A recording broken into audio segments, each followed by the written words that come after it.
webinar is now live. I can't not say that even if I tried. I think I see some attendees trickling in, which is always a positive sign. Hello, everyone, and thank you for joining us another week at the lunchroom. We are so happy to see you as always. I am Sarah Schofield-Manser. I'm ART's Assistant Director of Special Events and Partnerships. I take the she series of pronouns. I am a white woman with long, dark brown hair, and I'm wearing a yellow t-shirt with a checkered, perhaps like a small checker print blazer over it. I've got headphones in, and I am in a new space today. So frequent viewers of the lunchroom will not recognize this. I am at my parents' house today. So zooming in from Wakefield, Massachusetts, which is the unceded territory of the Pawtucket and Massachusetts people. And I'd also like to acknowledge the land the Loeb Drama Center in Oberon stand on is the unceded territory of the Massachusetts people as well. I've got a few bits of Zoom housekeeping before we turn it over to our fantastic guests for the afternoon. But we've got about an hour of conversation planned that'll be split up as usual into 45 minutes of discussion and about 15 minutes of audience Q&A. So if you've got any questions for our guest and our amazing guest host, please feel free to submit using the Q&A feature at the bottom of your screen. You will note that that is different from the chat feature, which is in fact disabled. So submit any questions for our friends using the Q&A feature, and we will get to them in the last 15 minutes of the hour.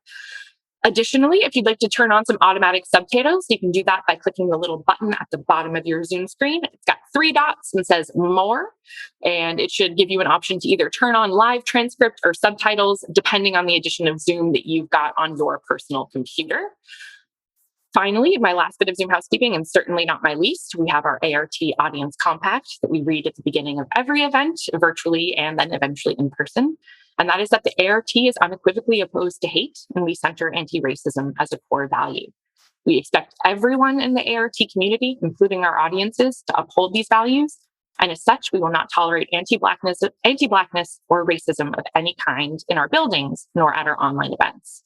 We aim to create an environment that is uninhabitable to racism and discrimination, where all BIPOC staff, artists, volunteers, audience, and community are seen, heard, valued, and provided the opportunity to thrive.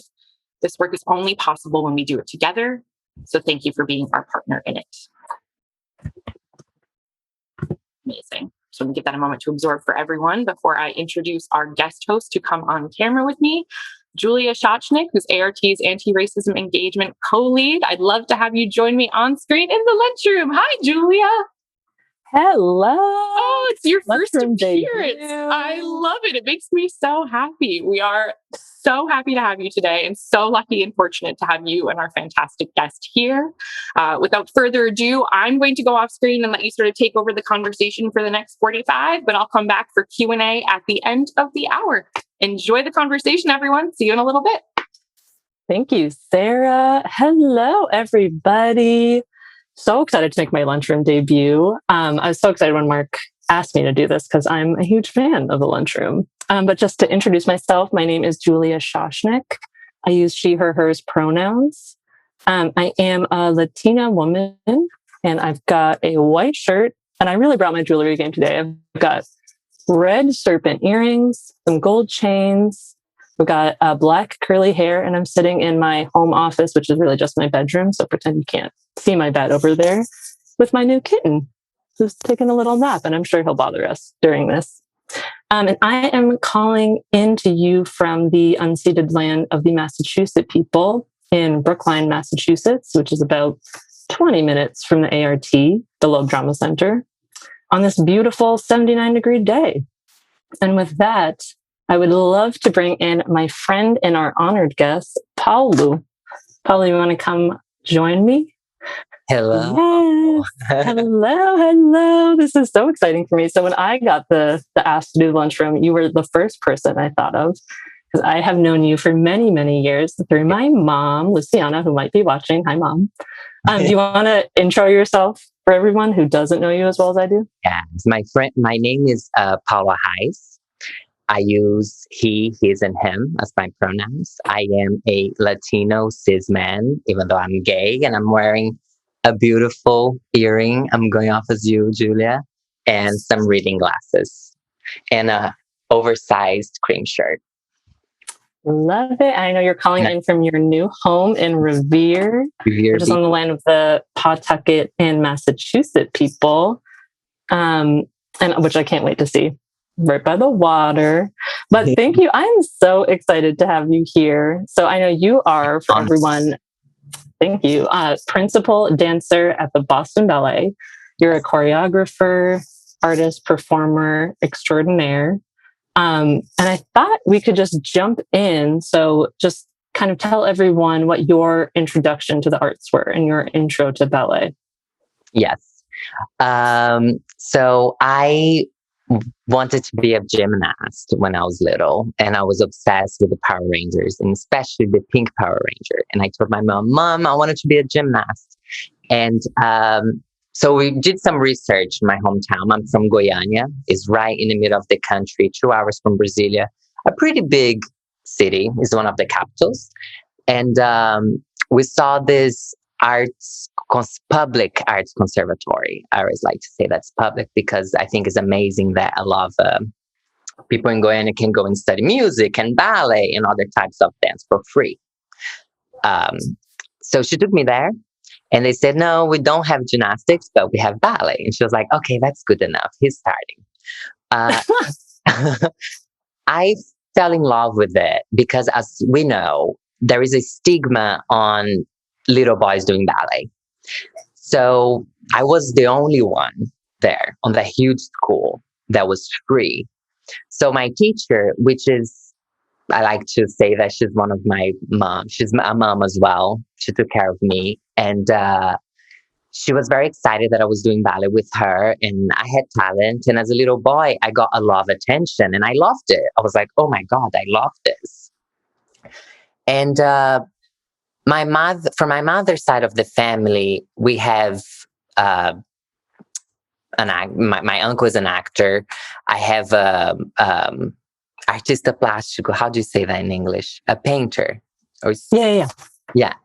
A painter. And we were very much in touch with this passionate, creative lifestyle.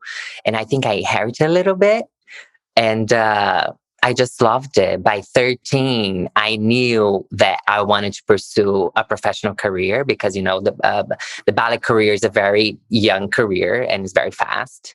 So you have to make those choices very early. And with, I thought I was talented. I won some competitions here and there. I had some good feedback. And by 13, I was already focusing on targeting the international competition scene. And the rest is history. Yeah. So you said 13. So you had to kind of go out on your own at a really young age. I know you are someone who lived in many places. You speak a lot of languages. What was that like to be so young and kind of just go out on your own into the world? I was 15 when I moved to Paris because I received a scholarship at the Youth America Grand Prix, which is a huge international ballet competition that the finals happen in New York. And I was invited to go to join the Paris Opera Ballet School. And I think from a young boy from Goiânia didn't know what he was getting into. I just went. I did a month of intensive French with one of my father's really close friends that lived in Paris for many years.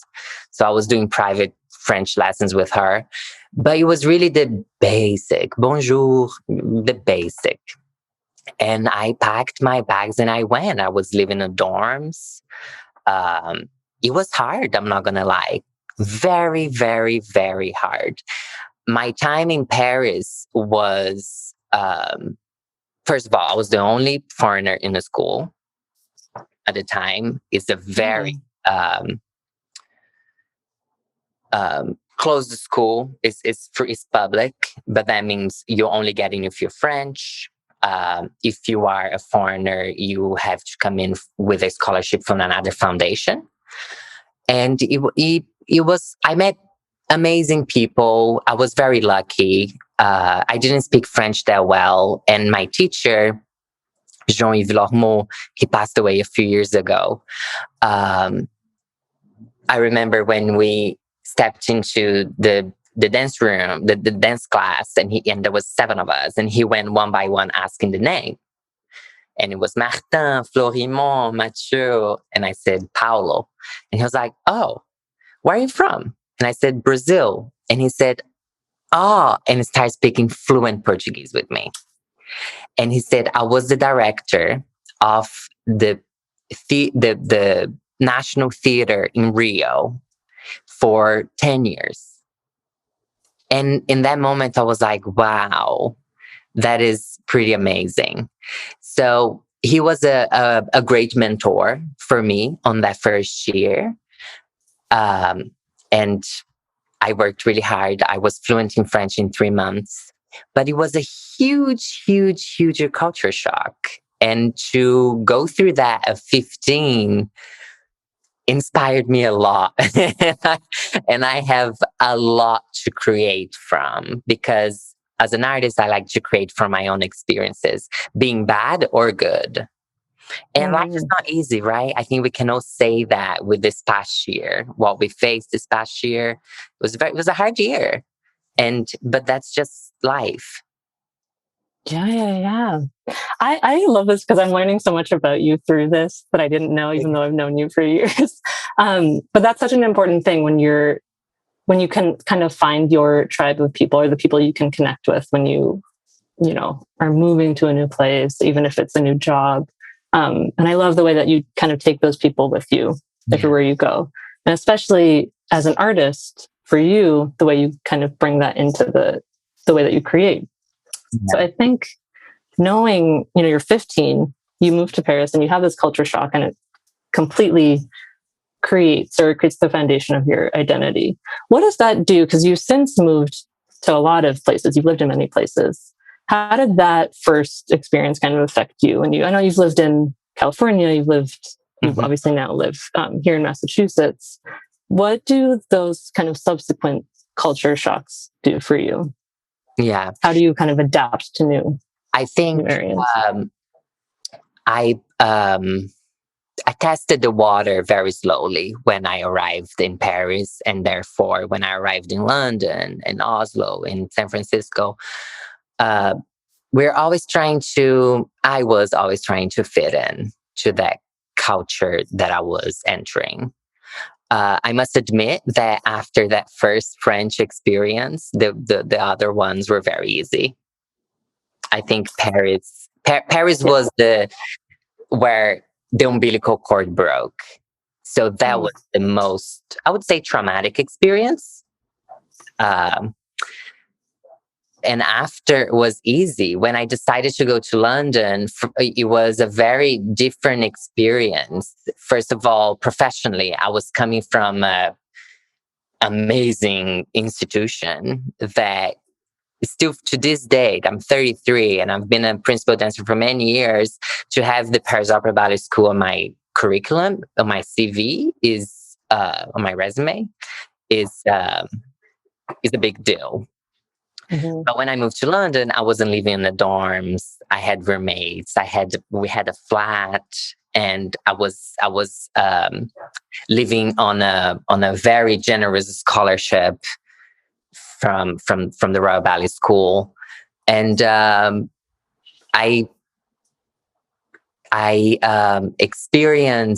started to experience adulthood a little bit more, with more freedom than I had in Paris.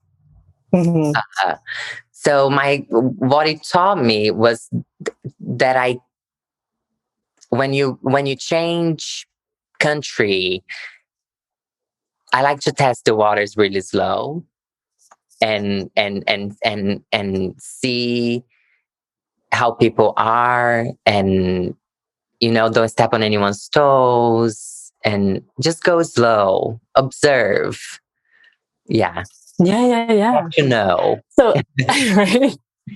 I am realizing, and before I want to get into your full creative process and your incredible CV, but I'm thinking, because you have lived outside of Brazil for more than you lived in Brazil at this point, right?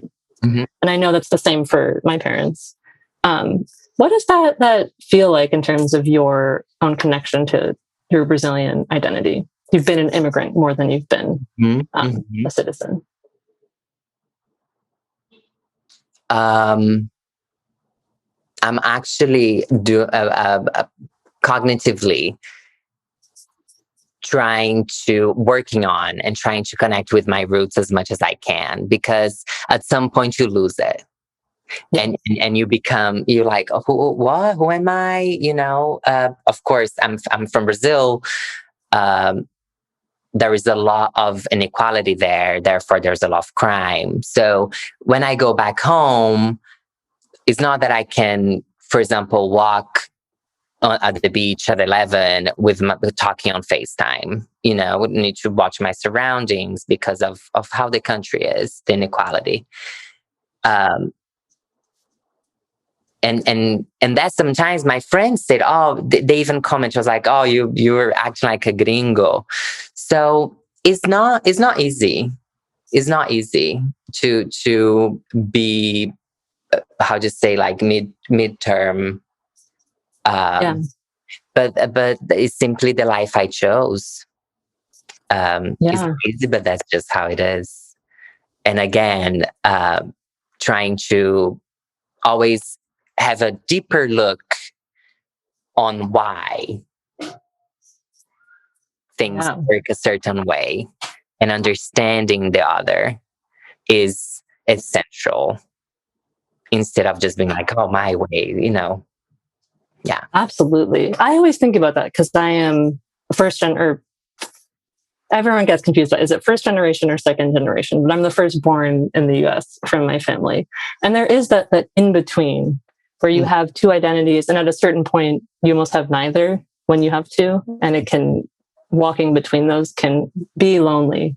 But I think it also gives us so much that I think it gives us more compassion that we don't have to tap into, because to be far away from family can give you so much compassion in this country. So many people go through that, and you can just see things through this dual lens. And I think it extends so beyond our identities. And I'm sure, or I know that it affects the way you approach art and you approach other people.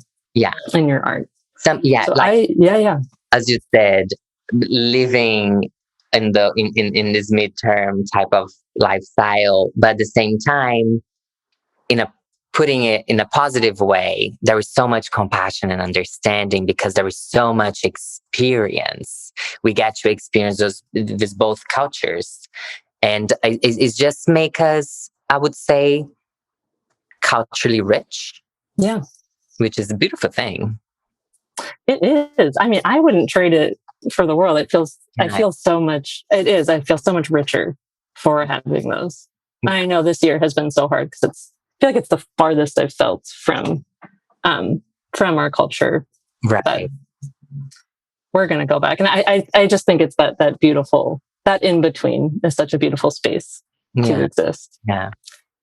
While there is a lot of politically charged, threats, and it can be a difficult space to inhabit too. But so I know you're someone who's always thought about psychology and identity, and how do those kind of play into creating art? Because I know you've stepped into the role of choreographer over the last few years. So in 2019, right, you had your first choreography for the main stage, which was the beautiful Ella Rhapsody in Blue. And for those of you who didn't get the chance to see it, I think there are clips online, but it's this beautiful piece about this woman who survives a domestic violence and toxic relationship. And it really explores her, journey through female empowerment, becoming a mother and tapping into her womanhood. It's an incredible piece using Gershwin's Rhapsody in Blue. So I would love for you to talk a little bit about how that came up and what brings you to these difficult themes of identity and survival, and what kind of draws you to that. Yeah.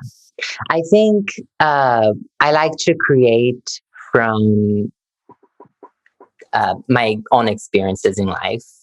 And that gives me a certain depth, as we talked, moving from home. I've been an immigrant my whole life, and I want to celebrate that with all the victories and hardship that has brought me. So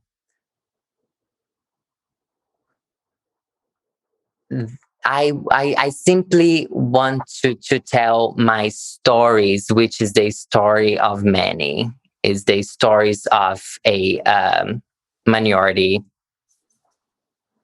hardship, but also victories. So when I was commissioned to Rhapsody in Blue, Ella Rhapsody in Blue, I was actually commissioned to the music. My director, Mikko Nissinen, said, I would like to commission you for the main stage, and I would like you to use this music. And he used the word Rhapsody in Blue is an Americana music, and at the time, one of the ballerinas at Boston Ballet, that's Kathleen Brinkholms. Today, she's the director of Festival Providence Ballet. When I heard Americana, I thought of her. And I said, I'm going to create a piece for her. She's a woman.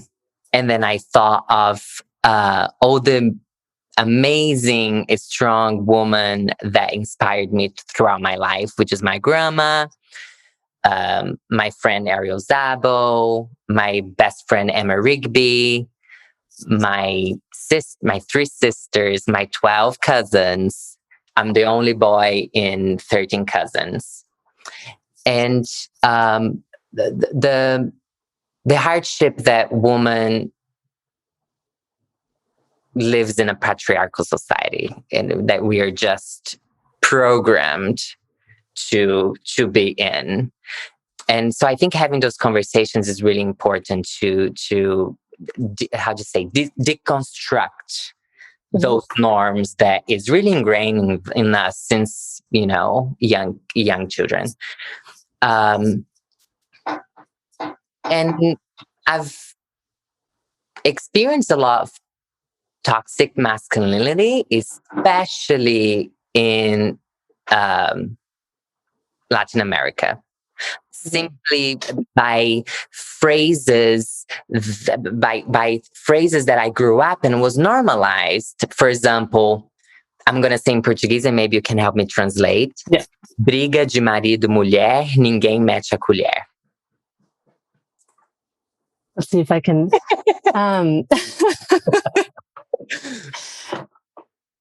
Fighting with. Let me see. Like first in a couple, in a stray couple's argument, a friend or another family member can intervene because it's between the husband and the wife.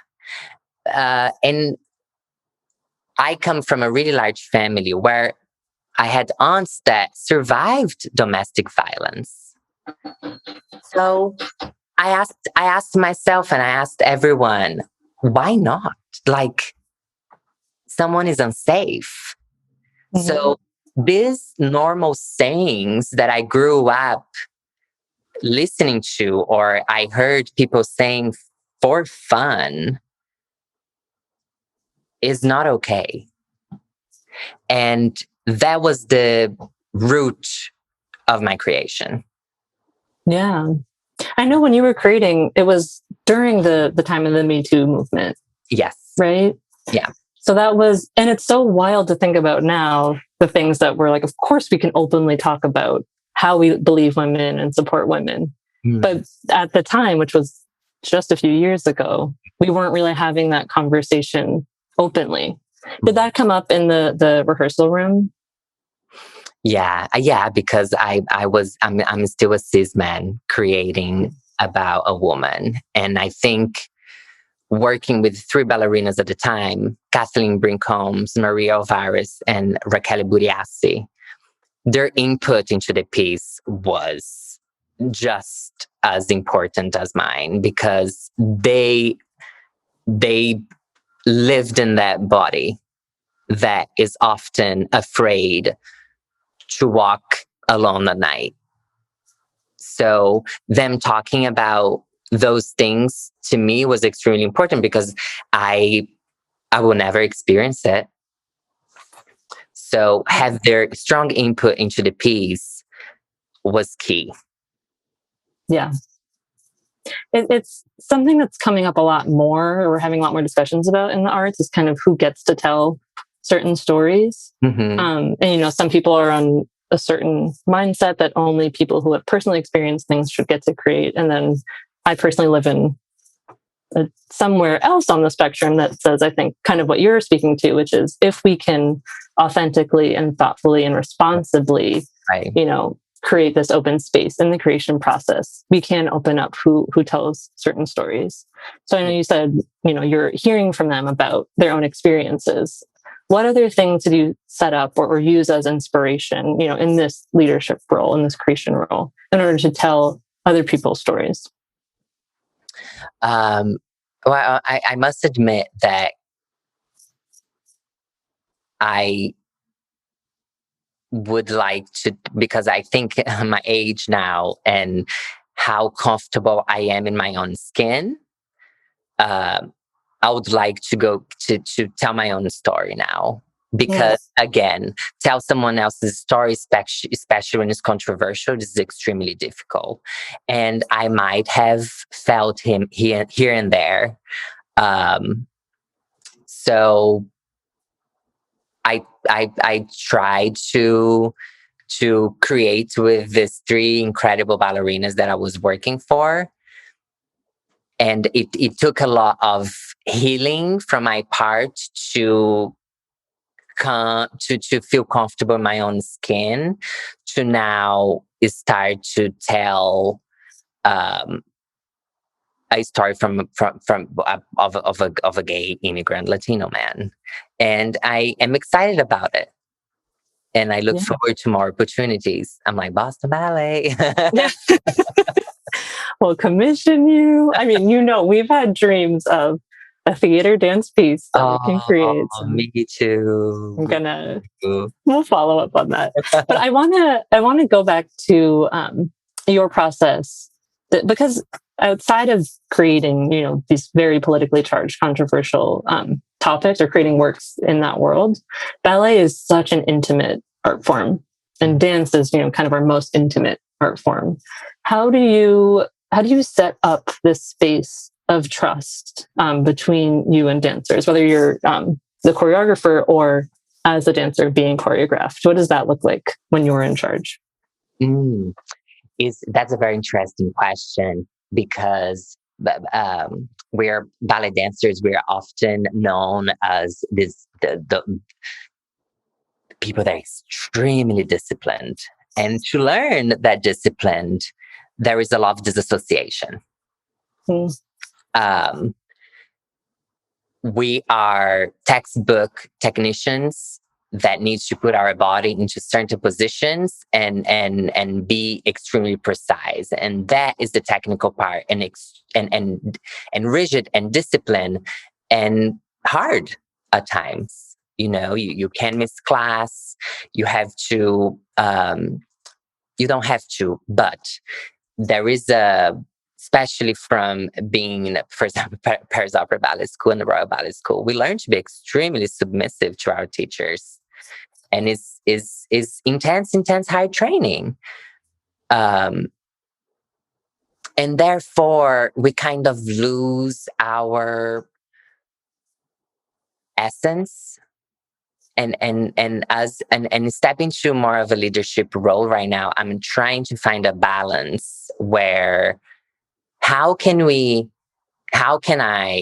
or other leaders approach that discipline, but also create a safe space to nurture artistry? Because the way we might be trained to do 5 pirouettes might be a little bit fear driven from a young age, you know, like the discipline in ballet.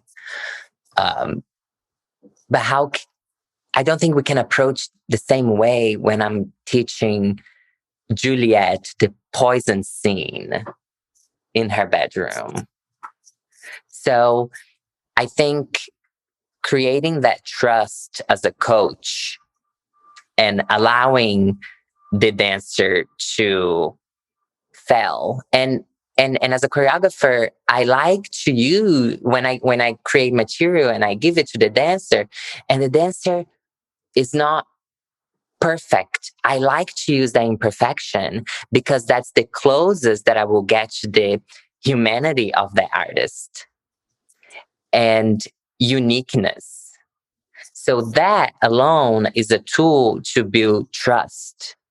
And it's almost like a flower that blossoms, right? It starts to unpeel, and you can really start to see the true essence of the artist, because everyone is different and everyone will bring something different to the table.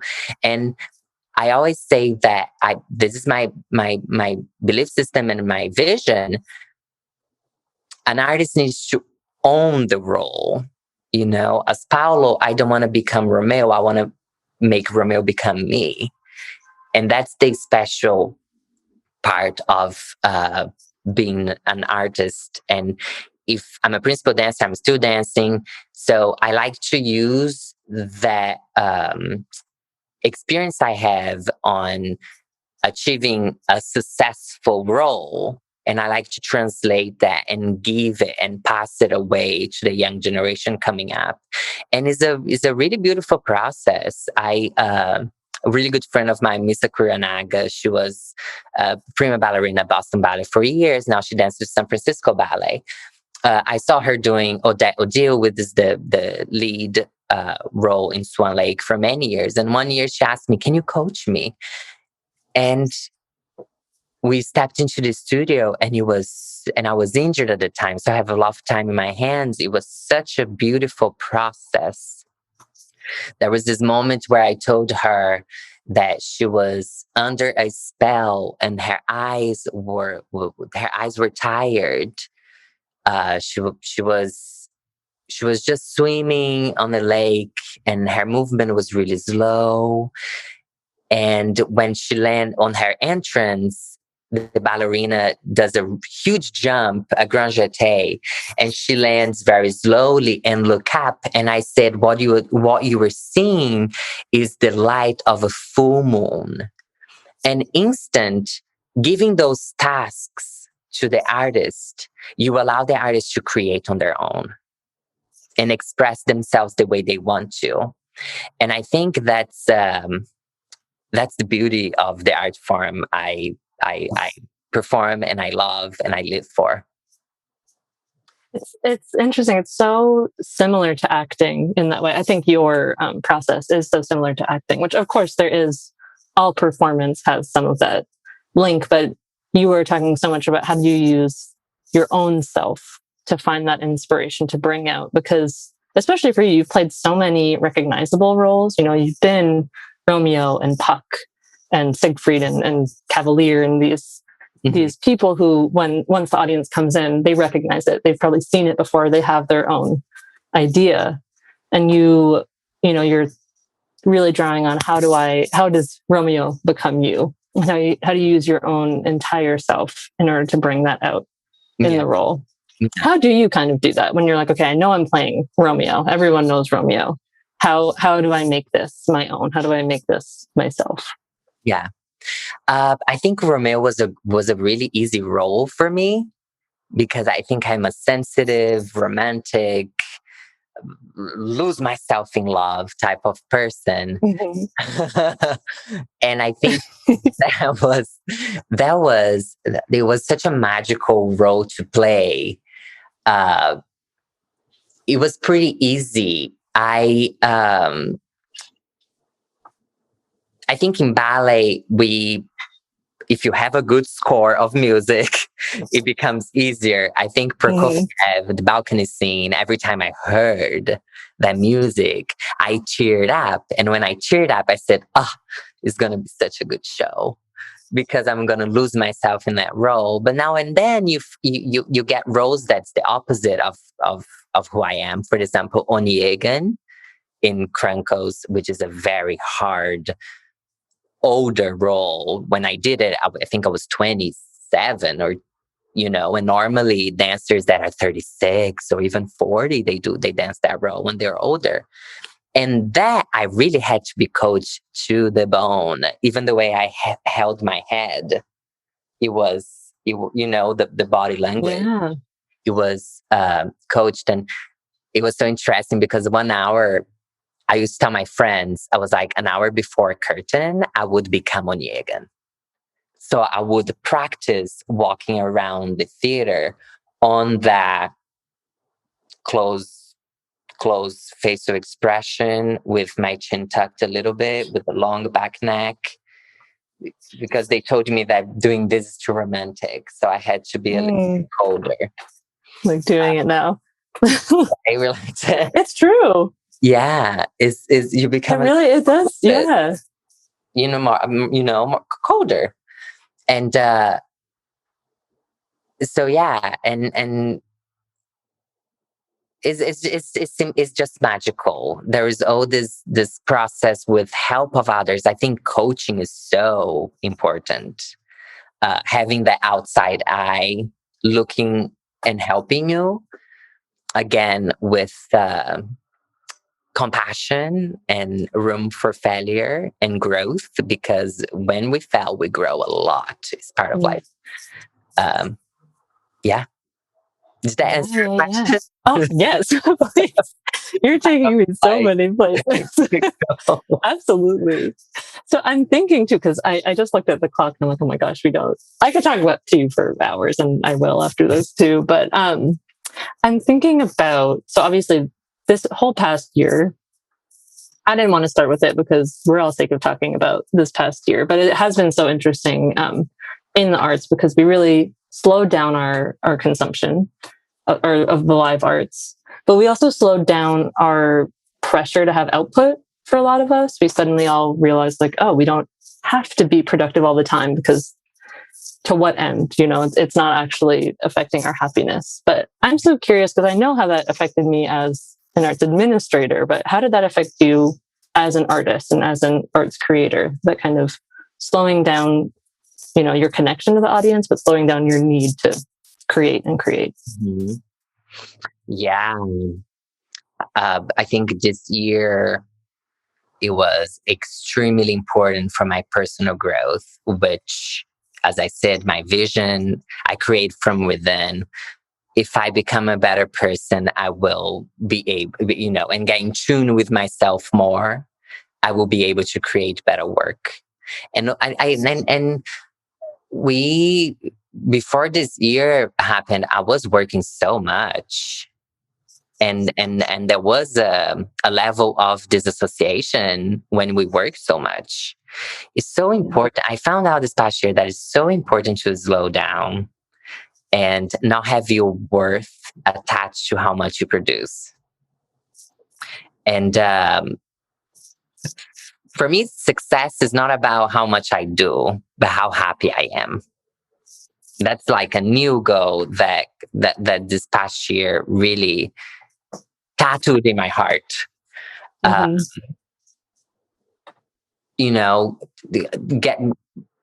The deeper I go within myself and getting to know myself and finding out what I like and respecting my limits, the better I will create. I will be happier. I will have more to give. I will be more present. I think being present is so important. And respecting the signals you get from being present. I think, it would just make us better people. Yeah. And I know with this past year, when now you have this opportunity to kind of slow down and get to know yourself, but that process, that kind of getting in touch with yourself and self-care, I find it so interesting for artists, particularly for dancers, because taking care of your body, for some of us, feels like self-care. For you, is your job also. So how do you kind of do that? There's this quote that's been going around from, I think her name is Layla Delia. She says, self-care is how you take your power back.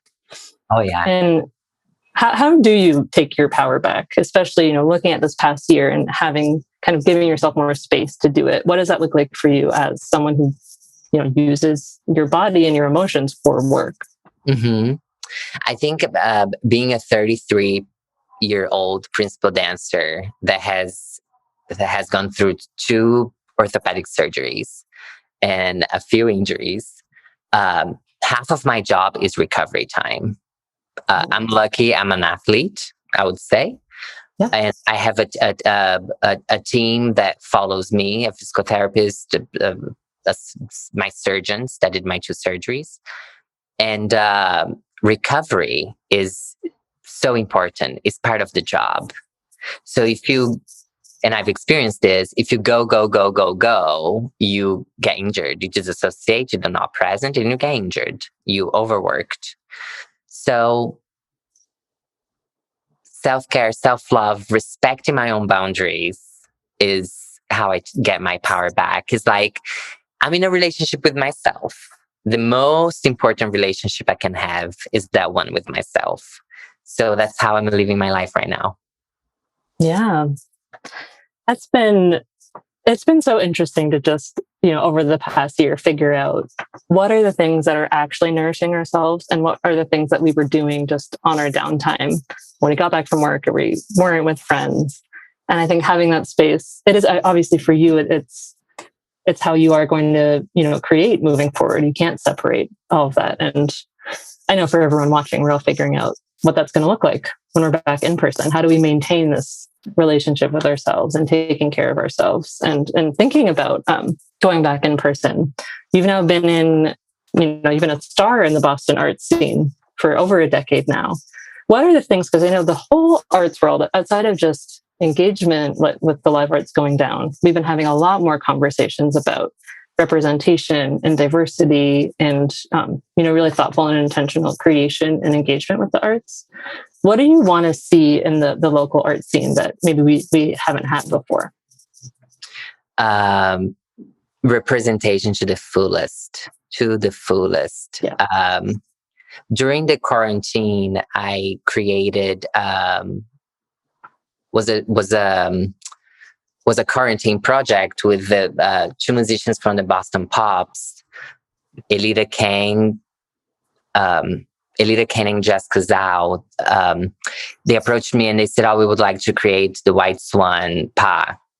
And at the time, I was dating Derek Dunn, my ex-boyfriend. And we created this part together, and we filmed with our iPhone and our friend Isaac Akiba. And it was a classic, the White Swan Pas de Deux, danced by 2 gay men. And when I was doing it, I was like, oh my God, Boston Pops and Boston Ballet. And I was a little nervous because I was doing everything from my apartment. We were laid off at the time because that was just when the pandemic hit. And I was like nervous because it was kind of a little bit edgy to do that. And now the other day I was casting this other video project I'm doing for the Boston Ballet, and the assistant director, Russell Kaiser, he was checking me and he was like, "You haven't put a same-sex couple in the piece yet." And that was so refreshing that there is a safe space for us to have these conversations now and to be encouraged by my leaders to do something that I always wanted to do, which is represent myself in it. Dancing with my ex-boyfriend, dancing in a romantic manner with another male is huge. And I want to see more of that. And I want every minority to be represented. I want everybody to be represented because arts can be elitist. And it's time for us to put the representation on stage so everyone can come and feel comfortable and be a part of our community. Because it's a loving community, is beautiful, is as open-minded as you can get. And especially with this reform, I would say that we are going through. Yeah. And I think, Sarah, if you can share a link to that so everyone can watch that White Swan piece. so everyone can enjoy. But it's so interesting that it for so long has been radical just to be exactly who we are.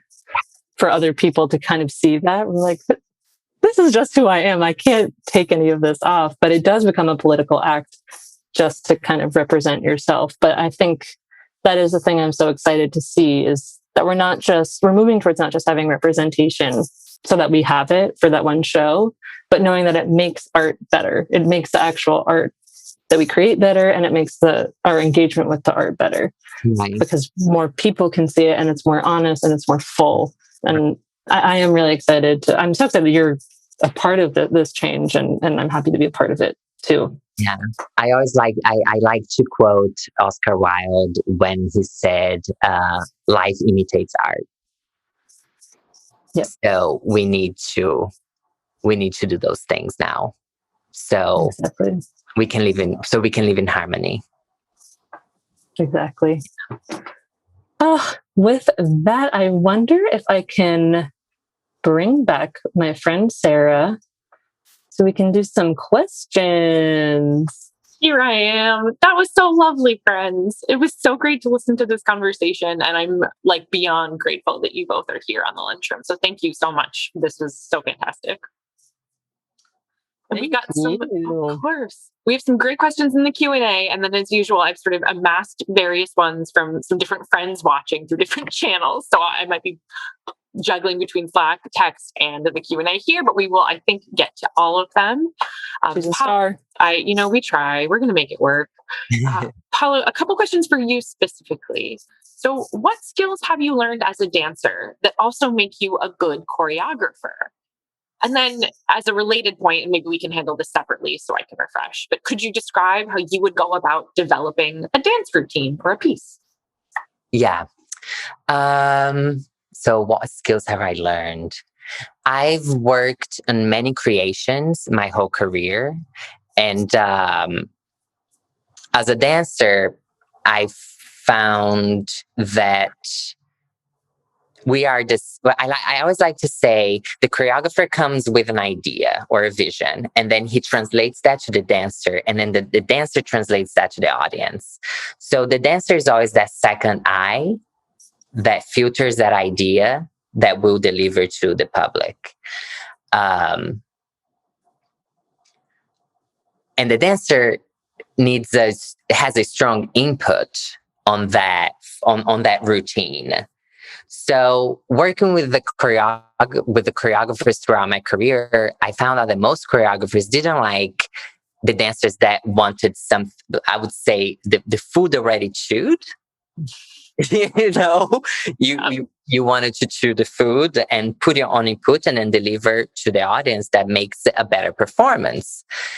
So I think when normally young choreographers, they are eager and they have everything sorted out.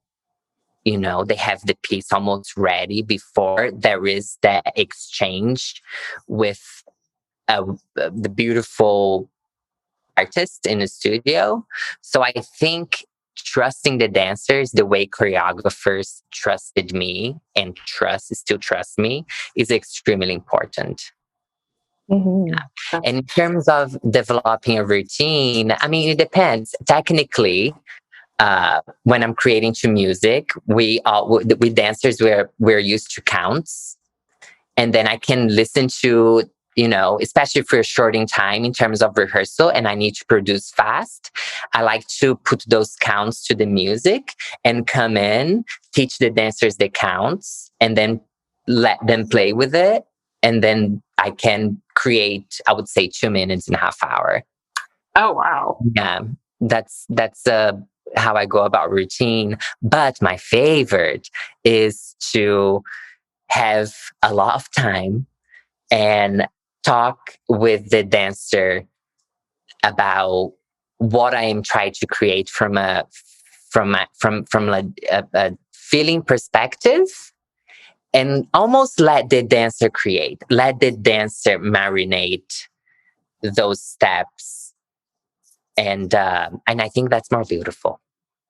That sounds really collaborative and special. And thank you for sharing. I am eager to see your pieces perform live soon. So I will file this away in the back of my brain file cabinet and remember as I'm watching your piece on stage that it was a beautiful piece of collaboration between you and dancer. I'll do a field trip. We can all go out. Yeah, that sounds great. ART field trip. Everyone here, you heard it here first. Maybe we'll do a little ART travels into Boston.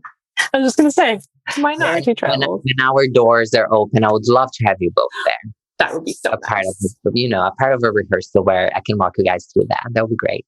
That would be the best. Thank you. I would love that. I mentioned before we went live, I am a ballet school dropout. So this is so far up my alley. I can't even begin to tell you. Thank you. Another question from an audience member, and I think we did sort of talk about this as part of your conversation, but I do want to lift it up again. This person is saying that ballet's audiences remain largely elite, white, and urban. And how can we change that for the long term? And that's, I think, for both of you. Yeah. I think outreach programs is extremely important. Approaching that as an educational change, being a part of nonprofit, diversifying our boards is extremely important too. Having representation on stage is important. Offering evenings that is affordable, tickets in terms of ticket sales. Many things, many glass, how to say, ceilings that we need to break. Yeah. And it's a lot of people, I think, because theater and ballet both, I think our perception is that these are like kind of white European art forms that we're kind of trying to move forward. But I think doing away with the idea that it's mostly white people who want to see ballet and want to see theater, that we actually have so many people who want to see, so many people of color, people like me and you, Latino people, so many from so many different places, different identities that have this hunger to see this art.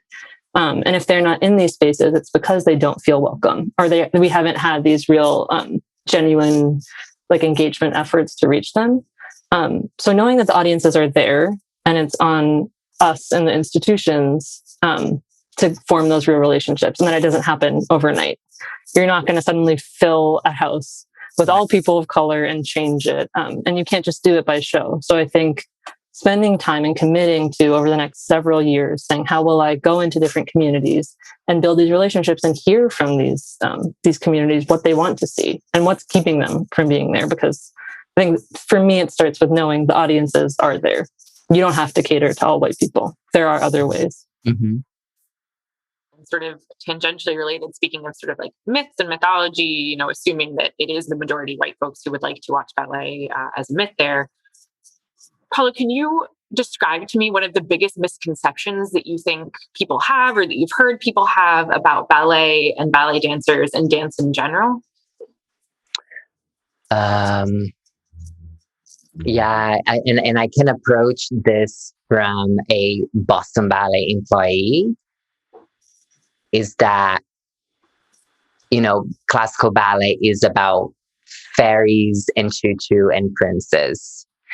There is so much work that we do that is political, that is modern, that is updated. I can list one that blew my mind was Blake Works by William Forsythe that we did in maybe two seasons ago.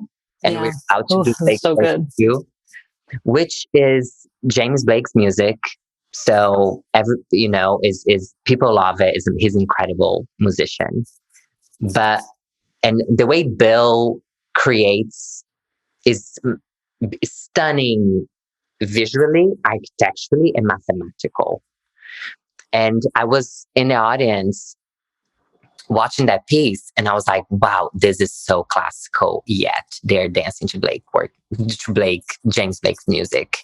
And it was funky, there was hip movement. And I think that is we're not just doing Sleeping Beauty or Swan Lake. We are very diverse. Our rep is extremely diverse, and we do balance, dancing socks, and we're just sliding across the stage. And so, yeah, I wanted to put that out there for our audiences that we offer many genres of dance on stage. Yeah. Yeah. It can be. It's so cool and funny. And I've just seen over the past, my whole life I've been going to the Boston Ballet. And there really is that huge diversity of feeling and, types of dance that you can see. And I just encourage everyone to, if you do have that perception and you're tuning in that it is just, you go for the Nutcracker, there is so much more to see. The Nutcracker is always a good introduction. I was going to say, I love that. I know it's a little pedestrian, but I just love the Nutcracker. I love it. And it's nostalgic. You have to do it. It is. And that's actually something I really like about ballet and obviously other sort of more theatrical art forms. I feel like there's a lot of emotion connected. Even if you haven't seen a piece, I could reference the Nutcracker in a room full of 50 people, and I'm sure that 48 of them would know what I'm sort of talking about and be able to connect emotionally to that. So like those archetypical pieces are old standards for a reason. I love them, but I'm excited to see new, different, and innovative work as well. Yeah. Another question that I think is really fun. It's a little silly, but what's your dream role, Paulo? If you could pick any role to play in the canon of the ballet world or in a piece that doesn't exist yet, what would it be and why? Julia, I suppose you could answer this as well. I don't know if you've got any long-standing dreams. I would love to be one of the stepsisters in Cinderella because I think that's a really fun role. But I would be for a gay ballet to be created, and I would love to play it. I would love to play Romeo and Juliet gay. Okay. I would love something like that. I think that hasn't been created yet. I hope it is soon, so I can play it. But yeah, as I mentioned, I did this duet with my ex-partner, and it was beautiful. It was magical. It was really, I can, when I'm playing Romeo and Juliet in a traditional, I can type into that caring and loving that everyone can experience, that I experience, and play that role. But I would love to experience that with a man on stage. Yeah. I would see that. Shout out to Brookline High School, which is where I went. But we did do gay Romeo and Juliet in our production. And that full experience was my introduction to theater. So shout out to Mark Vanderzee of Company One, who was also my introduction to theater through that production. So I believe it's possible on the Boston Ballet stage. If we could do it at BHS, we can do it there. Yeah. Here. You learn all sorts of things in the lunchroom, Julie. I love that. This is a question that we tend to sort of end our hour with. But I think it's fun. We often have a lot of students or younger people watching this, sort of trying to figure out what their career trajectory is going to be and where they might slot into the performing arts world. So what advice would you give to someone who's thinking about pursuing a career in dance and a career in ballet? And what would be the biggest piece of advice you could give them, or any sort of encouragement or wisdom from your position?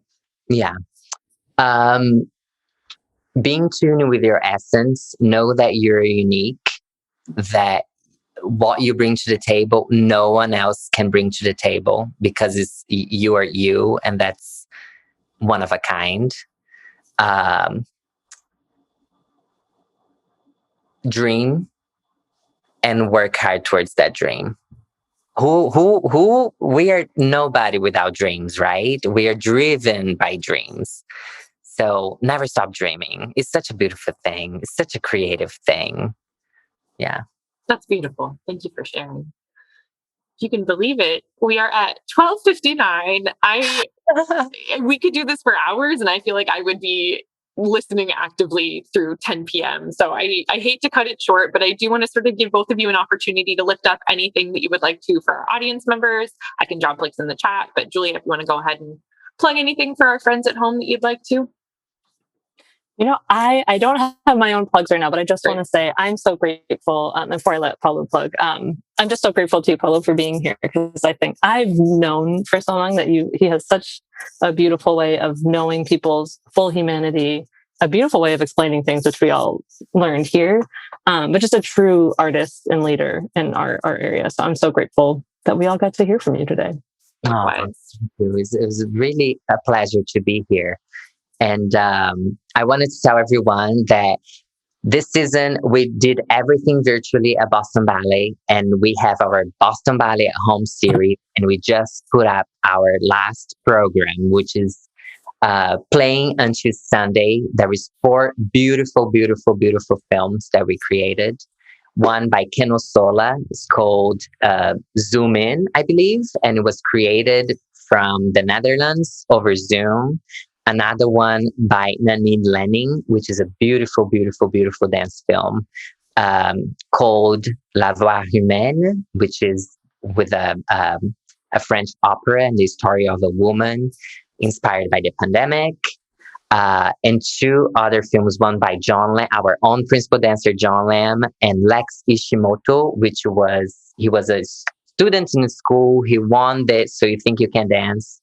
So get your subscription and watch this last program. I highly recommend. Love that. There's a link in the chat for Boston Ballet at Home, and we'll also include it in our follow-up email. So if you don't have a chance to copy paste right now, never fear. It'll be in your inbox tomorrow. So thank you both so much for being here with us on the lunchroom. A pleasure as always. We are taking next week off in preparation for our big episode on June 1st with the Queens from 6.